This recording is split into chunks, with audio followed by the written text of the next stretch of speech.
नमस्कार, hornbill TV देख रहे हैं आप। मैं हूं आपके साथ विशाल गर्ग। खबरों की शुरुआत करेंगे इस वक्त की बड़ी खबर से। दिल्ली तक उत्तराखंड की बर्फबारी का असर देखने को मिला है। पहाड़ों पर हो रही बर्फबारी से मैदानी इलाकों में बड़ी ठंड, सर्द हवाओं के चलते शीतलहर का प्रकोप भी जारी।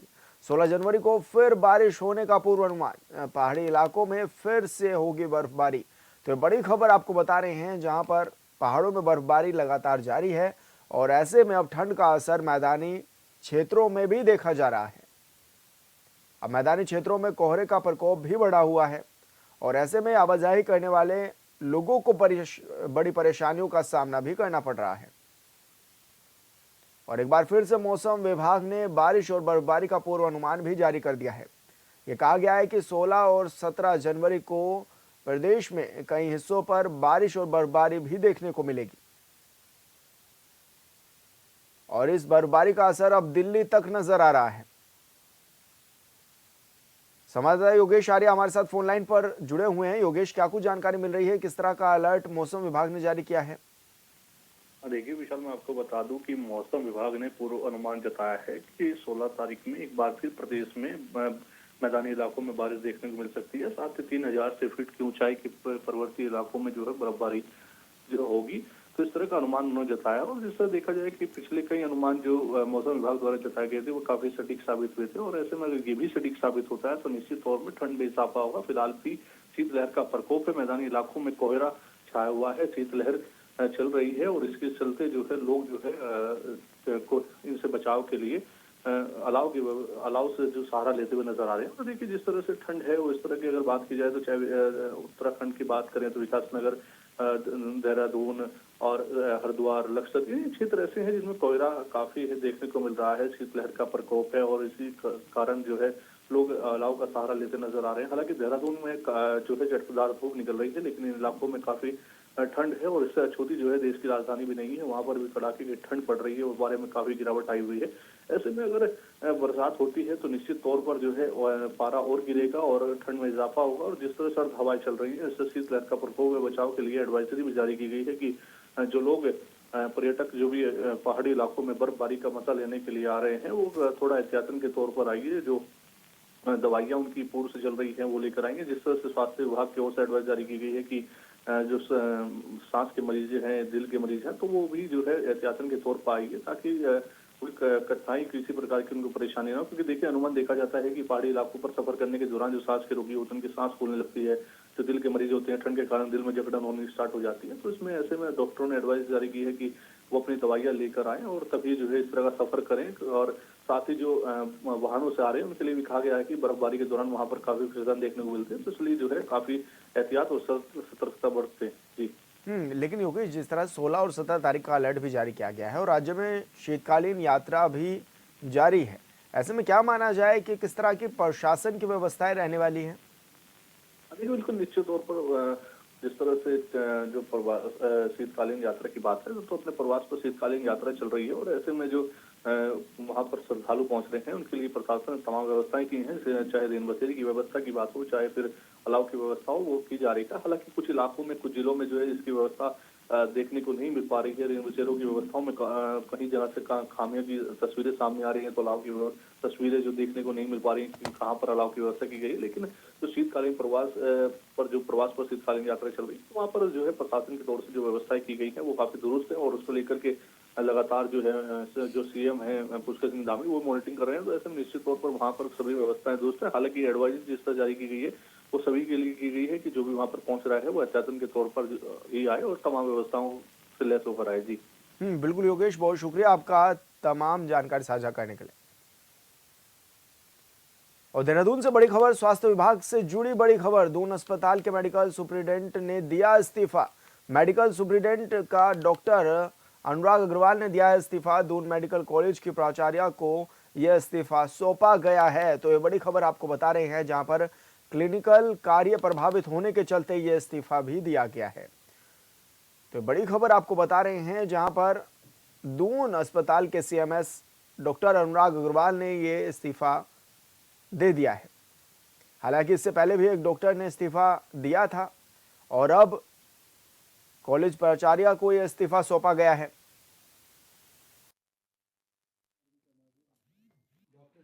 ये भी मरीजों की सुविधाओं के लिए हम लोग थर्ड फ्लोर पर और बहुत ही शीघ्र एक फ्लोर पर, और जिससे जो नीचे भीड़ दिखती है आपको वो भी कम दिखे और मरीज सीधा अपना जिस डॉक्टर को दिखाना उसी के बाहर उसका रजिस्ट्रेशन और बिलिंग हो जाएगी, तो उसको नीचे लाइन लगना। और संवाददाता योगेश आर्य हमारे साथ फोन लाइन पर बने हुए हैं। योगेश, क्या कुछ जानकारी मिल रही है, आखिर क्यों ये इस्तीफा सौंपा गया है? देखिए विशाल, आपको बता दूं कि दून मेडिकल कॉलेज चिकित्सालय के एमएस अनुराग अग्रवाल ने इस्तीफा दिया है और टीबी उन्मूलन को कार्य को लेकर वो काम करेंगे। वो उन्होंने हालांकि अपने एमएस पद से इस्तीफा दिया है, बाकी वे कार्यों पर रहेंगे। दून मेडिकल कॉलेज की अगर मैं बात करूं तो वो जो है 2023 में उन्होंने इस कार्यभार को संभाला था और उसके बाद से लगातार वो अपनी सेवाएं इस पद पर रहते हुए दे रहे थे। साथ ही साथ क्लिनिकल जो सेवाएं हैं उनका भी ध्यान में रखते हुए दे रहे थे और समय समय पर जो है मरीजों को भी देखने का काम कर रहे थे। लेकिन दोनों कार्यों को एक साथ काफी लंबे समय से करने के बाद वह दोनों व्यवस्थाओं को संभालने में असमर्थता जताते हुए उन्होंने अब जो है जो दून अस्पताल की प्राचार्य है गीता जैन, उनको जो है ईमेल के माध्यम से अपना त्याग पत्र भेजा है। हालांकि अभी तक त्याग पत्र जो उन्होंने भेजा है वो मंजूर नहीं किया गया है और उन्हें कार्य पर अपने पद पर बने रहने के लिए निर्देशित किया गया है कि अभी वो उस पर पद पर बने रहें। लेकिन जिस तरह से उन्होंने असमर्थता जताई है, उनका कहना है कि दून मेडिकल कॉलेज में जो वो ट्यूबरकुलोसिस को लेकर काम कर रहे थे, प्रधानमंत्री का भी सपना है कि 2025 तक जो है टीबी की जो बीमारी है उसको का समाप्त तक किया जाए और उस पर काम किया जाए, तो उसको लेकर वो काम कर रहे थे। उनका कहना है कि उसको मैं बेहतर तरीके से काम नहीं कर पा रहा था, मरीजों को सेवाएं नहीं दे पा रहा था, तो इस तरह की व्यवस्थाओं में जब काम नहीं कर पा रहा था, इसके चलते जो है एक पद से मैं इस्तीफा दे रहा हूँ कि मैं एमएस नहीं रहूंगा और मैं क्लिनिकल व्यवस्थाओं को देखना चाहता हूँ। तो इसको लेकर उन्होंने इस्तीफा दिया। हालांकि अभी मंजूर नहीं हुआ है। इससे पहले भी जिस तरह से आपने कहा कि इससे पहले भी जो है एक डॉक्टर ने इस्तीफा दिया, तो हो सकता है कि जिस तरह से लगातार कार्य का जो बर्डन है वो लगातार डॉक्टर पर देखने को मिल रहा है, एक से अधिक काम वो कर रहे हैं, तो इसके चलते वो अपने कार्य को कम करने के लिए अपने उसको देखते हुए इस्तीफा दे रहे हैं। लेकिन सबसे बड़ी बात यह है कि एमएस पद पर रहते हुए उन्होंने इस्तीफा दिया है और बड़ा पद होता है जिस पर वो अब तक काम कर रहे हैं। तो 2023 जुलाई से वो इस पद को ग्रहण किए हुए थे और अचानक से एकदम से इस्तीफा दे देना, ये कहीं ना कहीं इसके पीछे की कोई और भी वजह रह सकती है, लेकिन वो वजह अभी तक सामने नहीं आई। फिलहाल उन्होंने क्लिनिकल व्यवस्था को सामने लाया है कि वो इस पर काम नहीं कर पा रहे थे, इस वजह से उन्होंने इस्तीफा दिया है। जी बिल्कुल योगेश, बहुत शुक्रिया आपका तमाम जानकारी साझा करने के लिए। उत्तराखंड सरकार में कैबिनेट मंत्री सतपाल महाराज लक्सर पहुंचे, जहां उन्होंने नगर पालिका परिषद अध्यक्ष पद पर बीजेपी प्रत्याशी देवेंद्र चौधरी के चुनाव कार्यालय पर त्रिदेव सम्मेलन में बतौर मुख्य अतिथि के रूप में शिरकत की। साथ ही नगर पालिका परिषद क्षेत्र के अंतर्गत बीजेपी अध्यक्ष और 11 सभासद प्रत्याशियों ने भी त्रिदेव सम्मेलन में हिस्सा लिया। इस दौरान उन्होंने कहा है कि लक्सर का विकास कार्य तेजी से आगे भी किया जाएगा।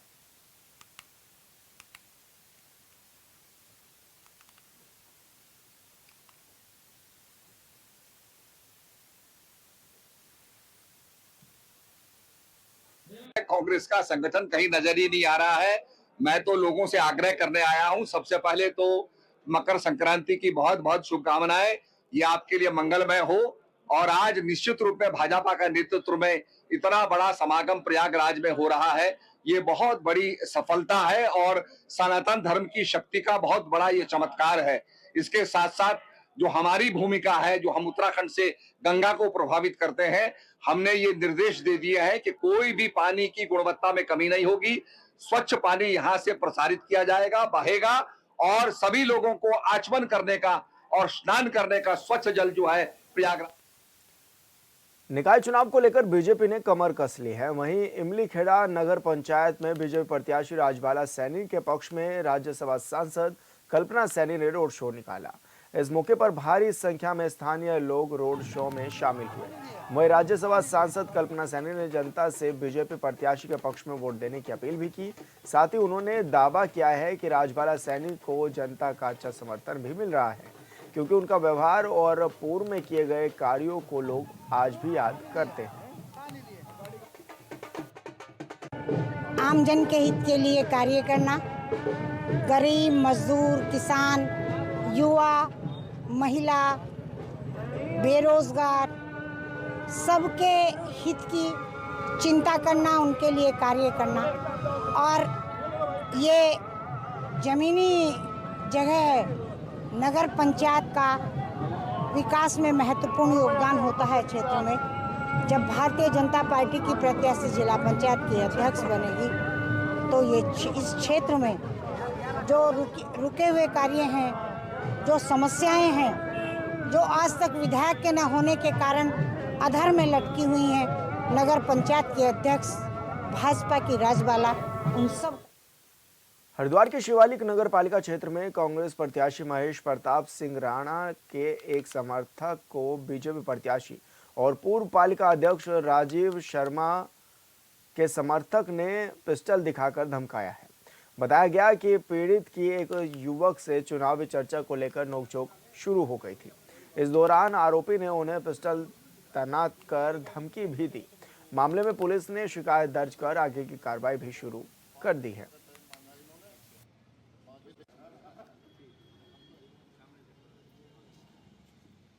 अगर आप चुनाव हार रहे हैं तो पहले ऐसे काम क्यों किए, पहले भ्रष्टाचार में लिप्त रहे और अब गुंडागर्दी करके अगर चुनाव जीतना चाहते हैं तो फिर निहायत लोकतंत्र का मजाक हो रहा है। अगर ज्यादा ही वो है तो नॉमिनेट ही कर दो सारे, आप पूरे उसके अंदर प्रदेश के अंदर अपने अध्यक्ष और बोर्डों के चेयरमैन जो भी नियुक्त कर दो। इलेक्शन करा के क्या करना होता है। पुलिस के पास आए क्या अल्टीमेटम? अब पुलिस वालों से बात किए हुए उन्होंने कहा है कि हम शाम को 5 बजे तक उसको पकड़ के इनको, क्योंकि पता तो लग गया है कौन है, उसको हमें उन लोग को तो डिस्क्लोज किया नहीं है। अब ये कह रहे हैं 5 बजे तक हम लोग ट्रेस करेंगे उसको, देखते हैं अगर ट्रेस नहीं किया है तो फिर उसके बाद फिर आगे जो भी उचित होगा उसको करेंगे। अपने घर के लिए जब निकला तो मेरे कार्यालय से मुश्किल से 200 मीटर दूरी पे आदेश चौहान जी के दफ्तर के पास में परचून की दुकान है, वहाँ पे कुछ सामान लेने के लिए मैं उतरा था गाड़ी से, और मेरी उस परचून की दुकान के जो मालिक हैं गुप्ता जी, उनके साथ में बातचीत चल रही थी। उन्हें मैं अपने बता रहा था कि आज हमने ऐसे किया वो किया, और जो बंदा जिसको मैं जानता भी नहीं कौन है कौन नहीं, ये एकदम से आया, आके पहले मेरा नाम पूछा, नाम पूछने के बाद में और उसने अपनी जैकेट खोल के पिस्टल पीछे से निकाली और उसके बाद में मुझे जो है गाड़ी में जबरदस्ती उसने बिठा के, गाड़ी पे भी उसने 1-2 थप्पड़ मारे हैं मेरी कंडक्टर। खबरों में आगे बढ़ेंगे। भगवानपुर नगर पंचायत से सभासद प्रत्याशी सलीम अहमद के चुनावी कार्यालय का उद्घाटन किया गया है। इस मौके पर वार्ड में भारी संख्या में लोग मौजूद रहे। वहीं इस मौके पर बोलते हुए सभासद प्रत्याशी सलीम अहमद ने कहा है कि वार्ड को स्वच्छ और सुंदर बनाना उनकी प्राथमिकता में है। उन्होंने बताया है कि क्षेत्र में जल निकासी की समस्या सबसे बड़ी चुनौती है, जिसका निस्तारण करना भी उनकी प्राथमिकता में रहेगा।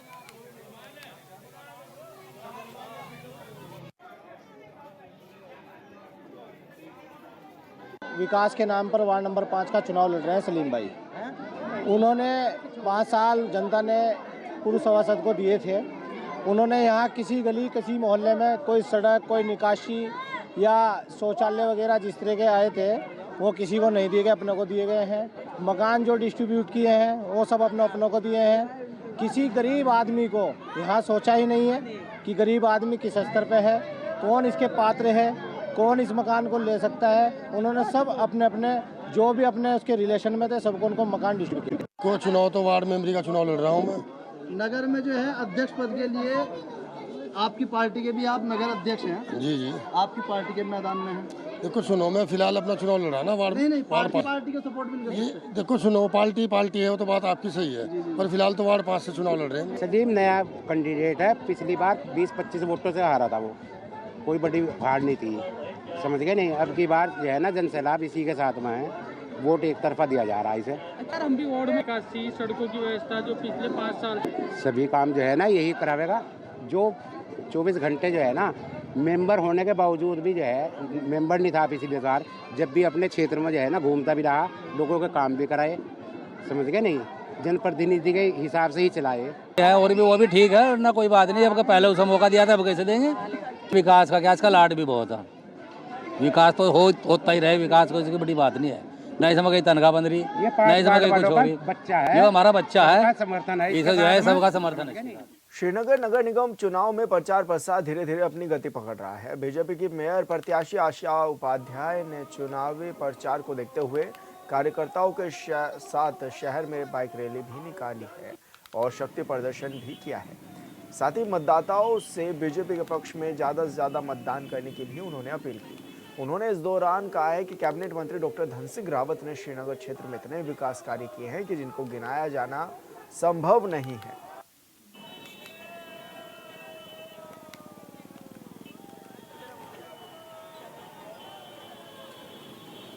जनता का बहुत ज़्यादा आशीर्वाद मिल रहा है। भारतीय जनता पार्टी एक ऐसी राष्ट्रीय पार्टी है कि पूरे गठबंधन के साथ इतना प्रचंड बहुमत मिला।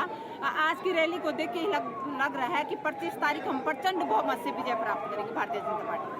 मेरा शूट कहाँ से हुई? मैं तो 32 सालों से श्रीनगर में रह रही हूँ। 2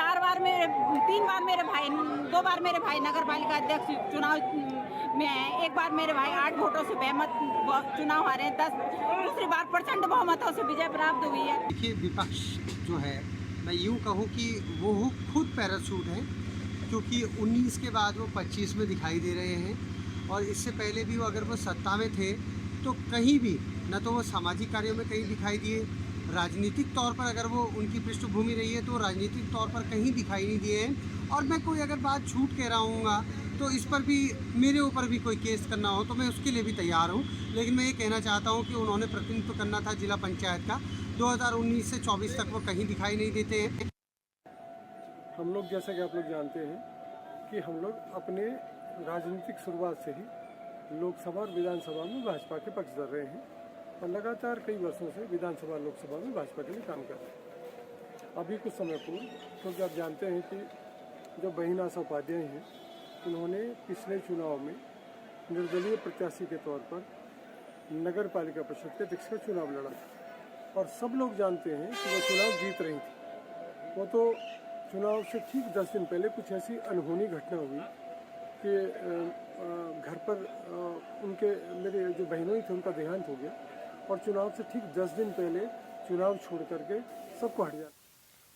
और बीजेपी ने आज संकल्प पत्र भी जारी कर दिया है, जहां पर मुख्यमंत्री पुष्कर सिंह धामी भी कार्यक्रम में पहुंचे और बीजेपी कार्यालय में इसका लोकार्पण कार्यक्रम आयोजित किया गया है, जहां पर सीएम धामी के साथ तमाम बड़े नेता, दिग्गज नेता भी शामिल रहे हैं। लागू किया है और 11 नगर निगमों के लिए बनाए गए हैं ये सभी संकल्प पत्र, काम किया है, वहीं युवाओं जिसका लोकार्पण भी आज किया गया है। और लोकार्पण कार्यक्रम में के अवसर सर्जित करने पर भी विशेष ध्यान किया गया है। इन्हीं प्रयासों का परिणाम है कि आज हमारा राज्य नीति आयोग की रिपोर्ट में सतत विकास के लक्ष्यों को प्राप्त करने में पूरे देश में पहले स्थान पर पहुंचा है। इतना ही नहीं, आज हम युवाओं को रोजगार देने में भी अग्रणी राज्य बनकर उभरे हैं। पिछले 1 वर्ष में बेरोजगारी दर में 4.4% की कमी लाने में भी हमने सफलता प्राप्त की है, जो राष्ट्रीय औसत से भी ज़्यादा है। इसके अतिरिक्त हमारी सरकार ने राज्य में अनेक ऐतिहासिक निर्णय लिए हैं, जिन्हें पूर्व की सरकारों ने ठंडे बस्ते में डाल रखा था। हमारा राज्य समान नागरिक संहिता लागू करने की दिशा में भी कदम उठाने वाला देश का पहला राज्य बन गया है। बहुत जल्दी हम इसी माह हम समान नागरिक संहिता को पूरी तरह से लागू करने वाले हैं। प्रशिक्षण की प्रक्रिया अंतिम चरण में चल रही है, इसका पूरा होते ही ये प्रदेश के अंदर लागू हो जाएगा। इसके अलावा हमने प्रदेश के अंदर प्रभावी नकल का कानून लागू किया, जिसका परिणाम है कि पिछले 3 वर्षों में 19,000 से भी अधिक युवाओं को सरकारी नौकरी प्रदान करने में सफलता प्राप्त हुई है, जो अपने आप में राज्य स्थापना के बाद एक बड़ा रिकॉर्ड है। साथियों, पूर्ववर्ती सरकारों की विफलता के कारण हमारी देवभूमि की डेमोग्राफी में गंभीर बदलाव देखने को मिल रहे थे। इस चुनौती का समाधान करने के लिए हमारी सरकार ने देवभूमि की सांस्कृतिक पहचान और डेमोग्राफी को सुरक्षित करने के लिए लव जिहाद, लैंड जिहाद और थूक जिहाद जैसी घृणित मानसिकताओं के खिलाफ भी कठोर कदम हम उठा रहे हैं। साथ ही प्रदेश में धर्मांतरण रोधी कानून, दंगा रोधी कानून जैसे सख्त कानून भी हमने लागू किए हैं। साथियों, मैं आज इस अवसर पर यह भी कहना चाहता हूं कि हमारी प्राथमिकताएं केवल घोषणा करना नहीं है, बल्कि घोषणाओं को धरातल पर उतारना है। इसके लिए ट्रिपल इंजन सरकार का होना बहुत आवश्यक है, अर्थात देश और राज्य के बाद नगर निगम, नगर पालिकाओं और नगर निगमों में भी भाजपा की सरकार, इसको सच करने का मौका आ गया है। आगामी 23 जनवरी को सूरज की पहली किरण के साथ ही हमने ये संकल्प लेना है कि ट्रिपल इंजन सरकार द्वारा उत्तराखंड में विकास का सूरज अपनी विकास रूपी किरणों के साथ अपनी रोशनी बिखेरे। आप सभी को इसके लिए अभी से पूरी तरह से तैयार हो जाना है, क्योंकि एक सप्ताह का समय मतदान और हमारे बीच में है। साथियों, इस बार के चुनाव में एक और जहां भाजपा की सरकार है, भारतीय जनता पार्टी है जो विकास का संकल्प लेकर काम करती है, और दूसरी तरफ पर धरातल पर उतारकर अपने कार्यों का रिपोर्ट कार्ड भी जनता के समक्ष प्रस्तुत करती है। वहीं दूसरी ओर कांग्रेस है जो हमेशा कागजों पर योजनाएं बनाकर जनता की गाड़ी कमाई से अपनी तिजोरियां भरने का काम करती थी। इसलिए मैं आप सभी हमारे देवतुल्य कार्यकर्ता भाई बहनों से, कार्यकर्ता बंधुओं से आग्रह करना चाहता हूं कि आप सभी जनता के बीच जाकर उनसे पूछें कि उनको प्रदेश में कौन चाहिए, प्रदेश के विकास के लिए कौन जरूरी है, कौन विकास को गति, कौन विकास को उन्नति, कौन विकास को प्रगति प्रदान कर सकता है। भाइयों बहनों, यह भी हम पूछ सकते हैं कि उनको राम मंदिर का निर्माण करने वाली, धारा 370 को समाप्त करने वाली, सेना का सम्मान करने वाली, समान नागरिक संहिता लागू करने वाली भारतीय जनता पार्टी चाहिए, या वोट बैंक की राजनीति करने के लिए राष्ट्र हित की तिरंगांजलि देने वाली कांग्रेस की मुगलिया सोच चाहिए। साथियों, हमें इस भ्रष्टाचार, परिवारवाद, तुष्टीकरण की रावण रूपी राजनीति को आगे बढ़ने से रोकना होगा और प्रदेश के सभी निकायों में कांग्रेस को भारी मतों से हराकर कमल का फूल खिलाना होगा। इसलिए मैं आप सबसे अपील करता हूं कि अपने अपने क्षेत्रों में जाकर अधिक से अधिक लोगों को भाजपा के पक्ष में मतदान करने के लिए प्रेरित करें। साथ ही भाजपा के इस संकल्प पत्र से अवगत कराएं कि कांग्रेस के ढोंग का पर्दाफाश का ट्रिपल इंजन की सरकार को भारी मतों से विजय बनाने में अपना सक्रिय योगदान सुनिश्चित करें। इन्हीं शब्दों के साथ आप सभी का मैं एक बार फिर से हृदय से धन्यवाद करते हुए, आप सबको शुभकामनाएं देते हुए, कल से भगवान सूर्य उत्तरायण में आ गए हैं और उत्तरायण में आने के बाद सब हमारे शुभ काम शुरू होने वाले हैं। और शुभ कामों में सबसे पहला जो काम होने वाला है, सबसे पहला काम है कि नगर निगमों में ट्रिपल इंजन की सरकार बनने वाली है, पहला शुभ काम। दूसरा शुभ काम, समान नागरिक संहिता का कानून देवभूमि उत्तराखंड में लागू होने वाला है। और तीसरा शुभ काम, 28 जनवरी को हमारे आदरणीय प्रधानमंत्री श्री नरेंद्र मोदी जी के हाथों से राष्ट्रीय खेलों का उद्घाटन होने वाला है, जो लगातार अगले दिनों तक चलेगा। ये मैंने जनवरी माह की आपको छोटा सा कैलेंडर आपके सामने प्रस्तुत किया है। इसके बाद पूरे वर्ष भर राज्य उत्सव, राज्य का रजत जयंती वर्ष हम मना रहे हैं। इस साल रजत जयंती वर्ष है हमारे राज्य की स्थापना का, और हम हर वर्ष, हर साल की तरह इस साल भी, ये साल हमारे लिए विशेष उपलब्धियों भरा होगा। और फिलहाल इस बुलेटिन में इतना ही। आप देखते रहिए हॉर्नबिल टीवी। नमस्कार।